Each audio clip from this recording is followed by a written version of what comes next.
Hi everyone, ছোট্ট একটু video নিয়ে হাজির হয়ে গিয়েছি। তো রমজানে আর সারাক্ষণ শুধু মাছ মাংস এগুলোই খাওয়া পড়ে বেশি। তো আমি প্রথম রমজান থেকে এ পর্যন্ত শুধু মাংসের উপরেই ছিলাম। তাই হাজব্যান্ডকে নিয়ে চলে গিয়েছিলাম বাজারে যে কিছু মাছ কিনে নিয়ে আসি, কারণ মাছ খেতে আমার ভীষণ ভালো লাগে। তবে শোল মাছ আমার খুব পছন্দ, শিং মাছ আমি ভীষণ পছন্দ করি। তাই হাজব্যান্ডকে বললাম চলো কিছু মাছ কিনে নিয়ে আসি। তো দুজনে মিলে চলে গিয়েছিলাম, যেহেতু আমি ক্যান্টনমেন্ট থাকি, সেই ক্যান্টনমেন্টে একটা বাজার আছে, খুব সুন্দর সুন্দর মাছ পাওয়া যায়। তো ওখানে আমি চলে গিয়েছিলাম। তো অনেকগুলো বিভিন্ন প্রকারের মাছ কিনলাম অল্প অল্প করে, যে বেশি দিন থাকলে তো আবার মাছ ফ্রিজের কেমন যেন একটা গন্ধ চলে আসে, তাই অল্প অল্প করে মাছ নিয়েছি। প্রায় 5-6 রকমের মাছ নিলাম, নিয়ে সোজা বাসায় চলে আসছে। তবে বাসায় আসিনি, মাছ কেনার পর কিন্তু অনেক সময় ছিল যে বাকি জিনিসপত্রগুলো কেনার, সেই জিনিসগুলো কিনে শুরু করব। তো মাছ কুটতেছিলাম, বলেছি যে আমার বাসায় হেল্পিং হ্যান্ড নেই, তোমরা কুটে দাও। তো ওরা সুন্দর করে মাছগুলো কুটে দিচ্ছিল। তো মাছগুলো কোটার শেষে আমি ওখান থেকে তোমার বিভিন্ন ধরনের সবজি, তারপরে সিমের বিচি, করলা, মটরশুঁটি, এগুলো সব কিনলাম। তো আমার হাজব্যান্ড পাশের থেকে দাঁড়িয়ে বলছে ধনিয়া পাতা, পুদিনা পাতা, লেবু এগুলো না। বর্তমানে তো লেবু মানে স্বর্ণের বড়ির মতো দাম, লেবু সহজে মানে কেনাটা অসম্ভব। তারপরও আমি 1 ডজন লেবু কিনেছিলাম, যে লেবু ছাড়া আমি খেতে পারি না ইফতার এবং ভাত। রাত্রে যেহেতু সাহারিটা খাই, তখন আমার লেবুটা অবশ্যই লাগে। তো লেবু নিয়েছি। পেঁয়াজও বেশ ভালো পেঁয়াজ দেখেছিলাম, কিন্তু বাসায় আনার পর পেঁয়াজগুলো করতে বসে অনেক খারাপ লেগেছিল। তো যাই হোক, পেঁয়াজগুলো অনেকগুলো পেঁয়াজ নিয়েছি, প্রায় 6 কেজির মতো পেঁয়াজ নিলাম এবং 3 কেজির মতো আলু নিয়েছি। আমার হাজব্যান্ড বলল আলুটা অল্প নাও। তা আমি অল্পই নিয়েছি, নিয়ে মানে ছেলেটার কাছে দিচ্ছিলাম। তো পরের সবজির বাজারের কাছে চলে আসছি। এখানে অনেকগুলো সবজি নিলাম, যে প্রতিদিন বাজারে যাব, তাই ভাবলাম যে নিয়ে নেই। কিছু ফ্রোজেন করব, তো মটরশুঁটিও নিয়েছি, প্রায় 2 কেজির মতো মটরশুঁটি নিয়েছি, ফ্রোজেন করে রাখবো, এবং সিম নিয়েছিলাম।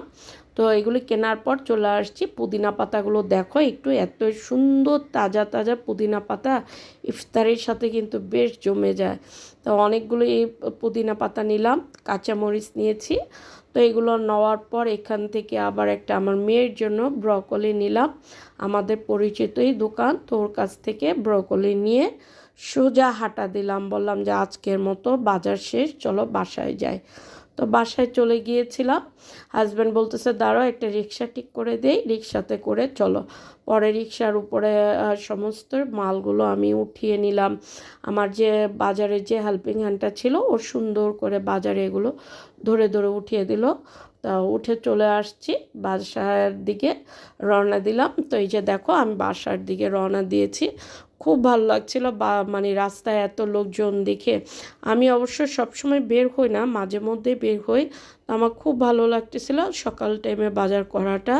তো ছেলেকে নিয়ে মানে যাচ্ছিলাম রিক্সাতে করে। ওর রিক্সাটা এত শব্দ করতেছিল, আমি হাসতেছিলাম। পাশে আমার হাজব্যান্ড বলে এভাবে হাসতেছিলাম, আমাকে দেখো রিক্সাটা ঝাঁকাচ্ছে। তো শেষমেশ বাসায় চলে আসলাম।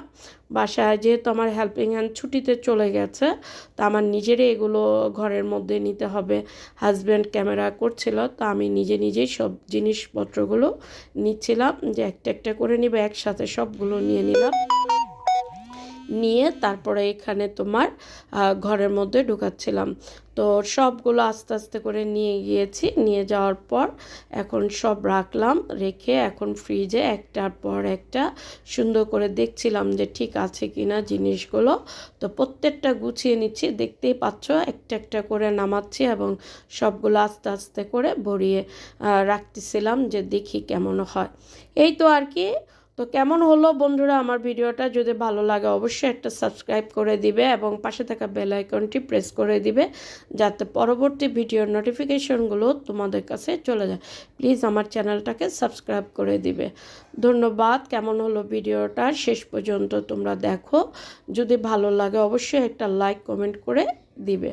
তো দেখো লাস্ট ভিডিওটুকু।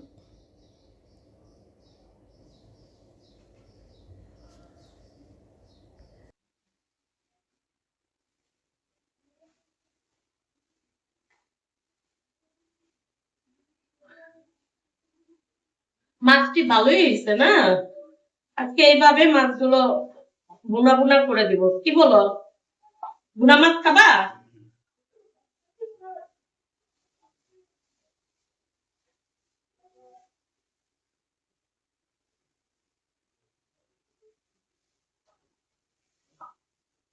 আজ বাজারের জিনিসপত্রের এত দাম, আগুন ছোঁয়া, যেটা আমাদের কেনার ইচ্ছা থাকলেও আমরা কিনতে পারিনি। না কিনে সোজা বাড়িতে চলে আসছি, যতটুকু পেরেছি ততটুকু নিয়েই সোজা চলে আসছে। আসলে জিনিসপত্রের এত দাম যেটা ভাষায় প্রকাশ করার মতো না। আমরা যারা মধ্যবিত্ত ফ্যামিলিতে বিলং করি তাদের জন্য আসলে অনেকটাই কষ্টকর। এই তো বাসায় নিয়ে আসছি, যতটুকু কেনাকাটা হয়েছে সব কিছুই নিয়ে আসলাম এবং তোমাদের সাথে শেয়ার করলাম যে কি কি কিনলাম।